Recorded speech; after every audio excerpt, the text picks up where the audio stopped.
Simply में याद रखिएगा वैसे मेटल जो OH माइनस आयंस को रिलीज करता हो that is called alkali metal. ठीक है, ठीक है, समझ में आया। और उसमें मैंने 5 बताया था अल्कली मेटल के बारे में, और जैसे सोडियम हो गया, लिथियम हो गया, पोटासियम हो गया। विडियन this is the rubidium example of alkali metal. जब इसको वाटर में पुट किया जाता है, सपोज कीजिए ये पानी है गिलास में और इसमें हम अल्कली मेटल को इसको डाल दिए, तो इस वाटर में क्या करेगा, OH माइनस आयंस रिलीज करेगा। और जो ही इस वाटर में ये alkali metal OH minus ions release करेगा that is called alkali metal. अब जब यह alkali metal OH minus ions release किया तो बेस में भी क्या होता है, OH माइनस आयंस रिलीज होता है। तो मतलब all alkali is a base but all base is not a alkali. ठीक है,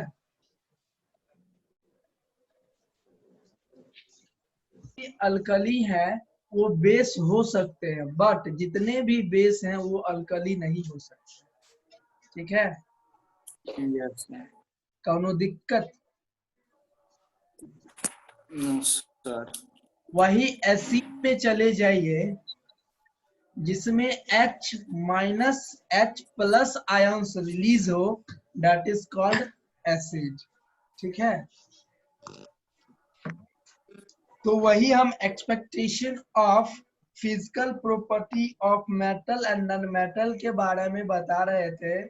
यह एक्सपेक्ट किया गया जितना भी अल्कली मेटल है वह चाकू से कट सकते हैं।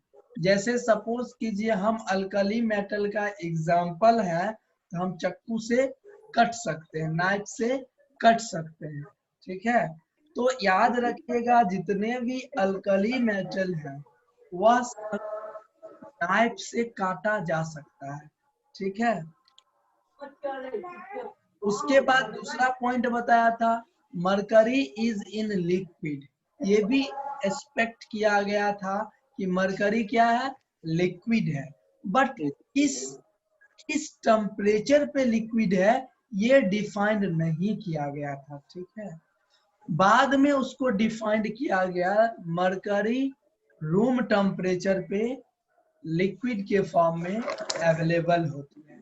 तो याद रखिएगा दूसरा पॉइंट कि मरकरी क्या है, यह एक मेटल है जो लिक्विड होता है रूम टेम्परेचर पे।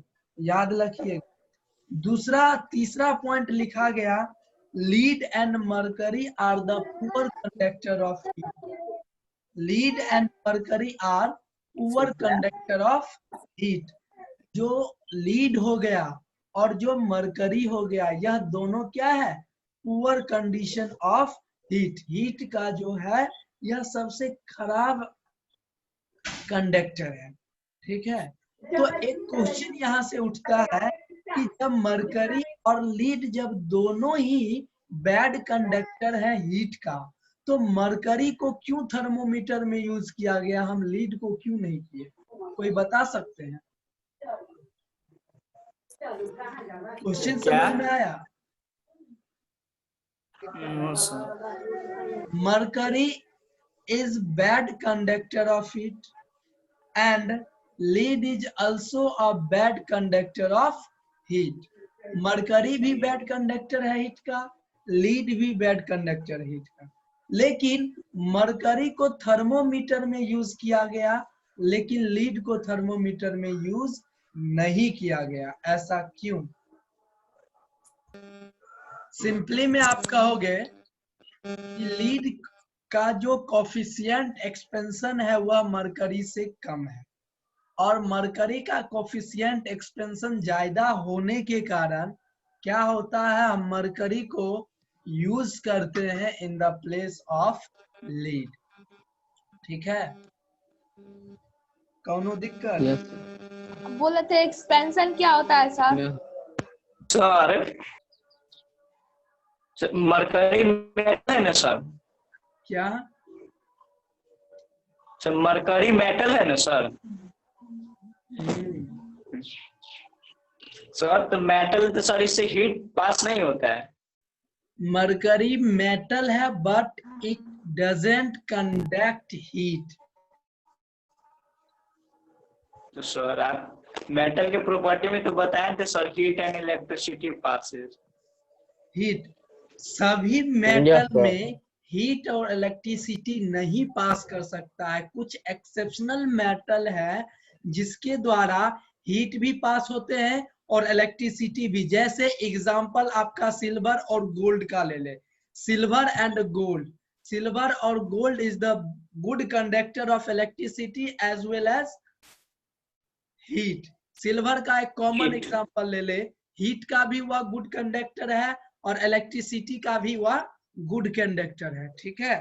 बट यह ना इलेक्ट्रिसिटी में यूज होता है ना हीट के पर्पस में यूज होता है, क्योंकि जो हमारा सिल्वर है, ठीक है, उसका जो रेट है वह हाई होने के कारण इसको हम ना वायर के रूप में यूज कर सकते हैं और ना ही हीट पर्पस के रूप में यूज कर दे सकते हैं। हीट पर्पस के रूप में यूज होता है लेकिन कम मात्रा में होता है। तो सिंपली में याद रखोगे, मैंने प्रॉपर्टीज में लिखाया था वह एक्सेप्शनल था। कुछ ही ऐसे मेटल्स हैं जो इलेक्ट्रिसिटी को भी कंडक्ट करते हैं और हीट को भी कंडक्ट करते हैं, हमेशा याद रखिएगा। जैसे सिल्वर हो गया, सिल्वर इलेक्ट्रिसिटी को भी कंडक्ट करता है और उसके साथ ही साथ में हीट को भी वह कंडक्ट करता है, ठीक है। यस। जैसे एल्युमिनियम हो गया, एल्युमिनियम का बर्तन देखे हैं? Yes sir. वह हीट को भी कंडक्ट करता है, हीट को भी कंडक्ट करता है और साथ ही साथ में इलेक्ट्रिसिटी को भी कंडक्ट करता है, ठीक है। ये एक्सेप्शनल हो जाता है। They conduct both electricity as well as heat.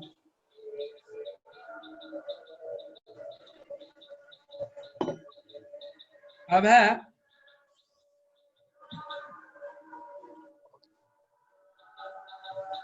Mercury expand slightly change in temperature. जब मरकरी एक्सपेंड होगा उसका टेम्परेचर स्लाइटली डिक्रीज करेगा, चेंज होगा, बढ़ेगा या नहीं तो डिक्रीज होगा।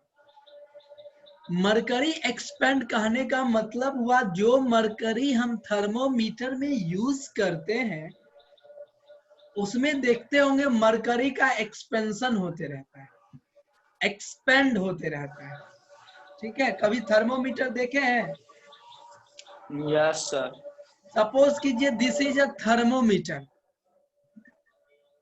और इसके अंदर देखिएगा एक मरकरी का पारा होता है, वह अप डाउन करते रहता है, तो मरकरी का एक्सपेंशन होता है, ठीक है।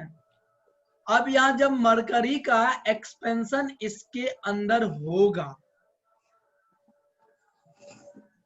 मरकरी का एक्सपेंशन इसके अंदर होगा तो बॉडी का क्या होगा, टेम्परेचर कम बेस होते रहेगा।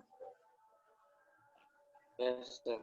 तो सिंपली में याद रखोगे जब मरकरी क्या हो, एक्सपेंड हो, तो उसका जो टेम्परेचर है वह अप एंड डाउन करते रहेगा, ठीक है। किन्हीं को कोई problem? Hello? No sir. Yes sir. No sir. Megha, उसके बाद सुनिए gallium and calcium, no sir. Gallium and calcium having very low melting point. Gallium और कैल्शियम के पास बहुत कम मेल्टिंग पॉइंट होता है, मतलब बहुत कम से कम मेल्टिंग पॉइंट उसमें अवेलेबल रहता है। आप हमेशा याद रखिएगा, gallium and calcium are the two substances having low melting point, very low melting point. आपसे ये क्वेश्चन में पूछा जा सकता है कि बताइए दो मेटल या नॉन मेटल का नाम बताइए जिसके पास सबसे कम मेल्टिंग पॉइंट होते हैं। तो सिंपली में आप कहोगे gallium and calcium are the two substances having low melting points. तीसरा, iodine is a non metal but it has lustre. Iodine एक प्रकार का नॉन मेटल है लेकिन यह प्रॉपर्टी मेटल का शो करता है। मैंने प्रॉपर्टी ऑफ मेटल में मैंने ये कहा था आपसे, ऑल मेटल हैव लस्टर। जितने भी मेटल है उनके पास क्या अवेलेबल है? लस्टर अवेलेबल है। ठीक है। Iodine is the example of non metal but it contains lustre. Iodine एक एग्जाम्पल है नॉन मेटल का लेकिन इसके पास लस्टर है, शाइनिंग है। Yes yes sir. सर। के पास क्या अवेलेबल है? लस्टर अवेलेबल है। उसके बाद graphite conduct electricity. Graphite conduct electricity because graphite is the example of non-metal but it conducts electricity due to the presence of one free electron inside the graphite. Graphite के अंदर एक free electron होने के कारण क्या होता है? Graphite electricity को कंडक्ट करता है। आप पढ़े होंगे या बुक में भी दिया होगा कि ग्रेफाइट जो है वह एग्जाम्पल है नॉन मेटल का, लेकिन यह इलेक्ट्रिसिटी कंडक्ट करता है और यह प्रॉपर्टी है मेटल का। तो यह है नॉन मेटल में लेकिन शो कर रहा है प्रॉपर्टी किसका?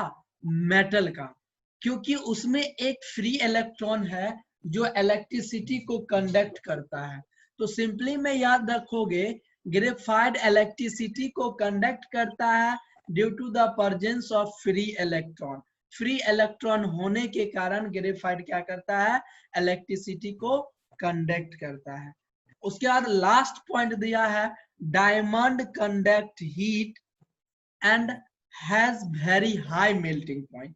डायमंड के पास एक हीट कंडक्ट करने का टेंडेंसी होती है लेकिन उसके पास जो मेल्टिंग पॉइंट होता है वह बहुत हाई होता है। याद रखिएगा, डायमंड के पास मेल्टिंग पॉइंट हाई होते हैं बट वह हीट को कंडक्ट करता है। ठीक है। तो ये सब जितना भी प्रॉपर्टीज हैं वह था expectation of physical property of metal as well as non metal. ये आपको जानना बहुत जरूरी था। कोई दिक्कत? No sir. अब आता है physical property of metal. Physical property क्या है मेटल का? भौतिक गुण क्या है मेटल का? उसके बारे में जानेंगे। तो पहला पॉइंट मैंने नोट्स में भी डलवाया था, hard and have a high tensile strength. वह मजबूत भी होगा और उसके बाद हाई टेंसल स्ट्रेंथ भी अवेलेबल होंगे। और उसके बाद हाई टेंसल स्ट्रेंथ मतलब समझते हैं? हाई टेंसल स्ट्रेंथ समझते हैं? No sir. High tensile strength मतलब नो सर। समझते हैं? No sir.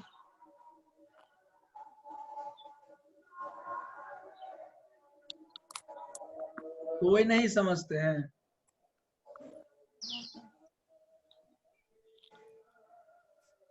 कोई नहीं समझते हैं? No sir. तेरे क्या समझते हैं? तो कभी रस्सी देखे हैं? Yes sir. Yes sir. Yes कभी सर। स्प्रिंग देखे हैं? क्या sir? Spring. Yes sir. Yes sir. Spring देखे तो स्प्रिंग का क्या काम रहता है? कॉन्ट्रैक्शन एंड रिलैक्सेशन करना। कंट्रैक्शन एंड रिलैक्सेशन, ठीक है। एक्सपेंड होना, कंस्ट्रक्ट हो जाना, एक्सपेंड होना, yes. that is called high tension strength। आप, मैंने इसमें टॉपिक बताया था डक्टिलिटी मेलाइबिलिटी, और उनके पास हाई टेंसल स्ट्रेंथ नहीं होता तो कूट कूट के वह थीन वायर में नहीं कन्वर्ट हो जाता और थीन पेपर में कन्वर्ट नहीं होता। Due to the presence of high tensile strength inside the metal और non metal, it form in thin paper on wire, ठीक है। तो सर हाई टेंसल क्या हुआ सर? हाई टेंसल स्ट्रेंथ कहने का मतलब कोई भी मेटल कितना एक्सपेंड कर सकता है, कितना कॉन्ट्रैक्ट कर सकता है, या कितना एक्सपेंड कर सकता है, कितना रिलैक्सेशन दे सकता है। तो ऐसे कोई भी मेटल को ऐसे खींचे, ऐसे कस के खींचे तो ये बढ़ के इतना बड़ा हो गया, फिर इसको छोड़ दिए तो इतना बड़ा हो गया। तो सिंपली में याद रखिएगा, मेटल का एक और भी प्रॉपर्टी है डक्टिलिटी एंड मेलाइबिलिटी। डक्टिलिटी मेलाइबिलिटी में आप अच्छी तरह से जानते हैं कि उसको बीटन करके एक सब्सटेंसेस को वायर में कन्वर्ट कर लिया जाता है, फिर उसके बाद एक थीन शीट पेपर में कन्वर्ट कर लिया जाता है।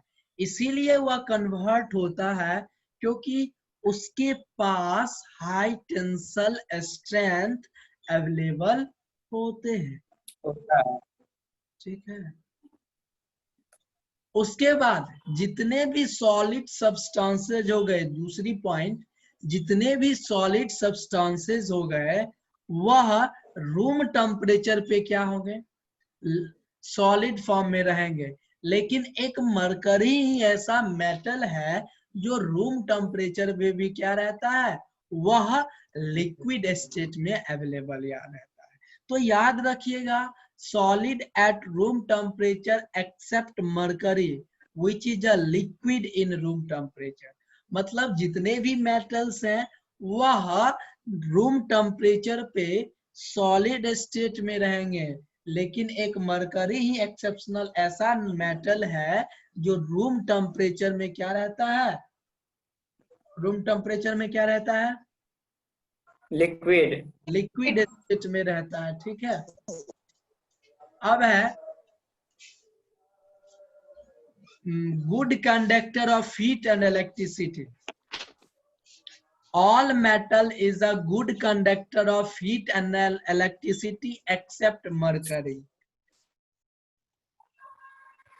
एक्सेप्ट मरकरी, मरकरी को छोड़ के जितने भी मेटल और नॉन मेटल हो गए वह सब गुड कंडक्टर हैं, हीट का भी इलेक्ट्रिसिटी का भी, ठीक है। अब सिंपली में याद रखिएगा, मरकरी हीट को अगर कंडक्ट कर लेता तो वह थर्मोमीटर में यूज होता, नहीं होता, क्योंकि थर्मोमीटर में जो मरकरी यूज होता है अगर वह हीट को कंडक्ट कर लेता तो यह गलत टेम्परेचर हमारे बॉडी का बताता। यह हीट को कंडक्ट नहीं करता है, जिसके कारण मरकरी को यूज करते हैं एग्जैक्ट मेजरमेंट के लिए। अगर मरकरी हीट को कंडक्ट कर लेता तो हम मरकरी को यूज नहीं करते, किसमें, थर्मोमीटर में, ठीक है। थर्मोमीटर में हम यूज नहीं करते। उसके बाद है सोनोरस। सोनोरस मतलब हुआ कोई भी मेटल का कितना टेंडेंसी होता है उसको ठोके उसमें से आवाज निकला, that is called sonorous. This is the practical example. कलमों टूट जाए, देख रहे हैं तो सब हाँ देखिए, कोई भी मेटल का ये टेंडेंसी होती है कि वह कितना साउंड प्रोड्यूस करे जब उस पे हम कुछ भी चीज फोर्स अप्लाई करें। कोई भी ऑब्जेक्ट से अगर हम उस पे फोर्स अप्लाई कर रहे हैं और वह आवाज रिलीज कर रही है इस टाइप का, दैट इज कॉल्ड सोनोरस। याद रखिएगा, this is called a matter, और ये भी एक मैटर है, ये भी एक मेटल है। दोनों एग्जांपल है मेटल का, दोनों में इलेक्ट्रोप्लेटिंग हो चुका है, और इसको हम क्या करें, इस पे बीटन किए और यह आवाज निकाला, तो यही क्या हो गया, सोनोरस हो गया। क्या हो गया, सोनोरस सोनोरस। हो गया। ठीक है, कोई दिक्कत? सर एक क्वेश्चन पूछे sir. It's depend upon density of particles inside that matter. यह डेंसिटी पे निर्भर करेगा। ठीक है, मौलिक कोई भी सब्सटेंसेज आप अच्छी तरह से जानते हो क्या चीज से बने हुए हैं, एटम या मॉलिक्यूल से बने हुए हैं। यस। जितने भी सब्सटेंसेज हैं वह एटम या मॉलिक्यूल से बने हुए हैं। Yes sir. और एटम और मॉलिक्यूल्स का डेंसिटी उसके अंदर होगा कि वह कितना डेंसिटी में है। Density is equal to mass upon volume. Density is equal to mass upon volume या volume upon mass. Mass upon volume. Mass upon volume. कोई भी सब्सटेंसेस, सपोज कीजिए ये फोन है, फोन में हम मारे तो इसका आवाज कुछ अलग है, फिर इसको हम इससे मारे इसका आवाज कुछ अलग है, फिर बेंच पे मारे इसका आवाज कुछ अलग है। तो जितने भी मैटर हैं वह अलग अलग साउंड इसीलिए रिलीज करते हैं क्योंकि सभी मैटर में अलग अलग मॉलिक्यूल्स का डेंसिटी अवेलेबल होते हैं। यही वाटर में लेकर आप ऐसे ऐसे कीजिए तो वाटर का एक अलग ही साउंड है, क्योंकि वाटर का जो डेंसिटी है मॉलिक्यूल्स का वह कम है एक सॉलिड की अपेक्षा में। तो सिंपली में आप याद रखिएगा, different metal release different sound due to the presence of different density. Difference density का होने के कारण वह क्या करता है, डिफरेंट साउंड रिलीज करता है। Any doubt? No sir. Doubt? No sir. समझ में आया? Yes sir. और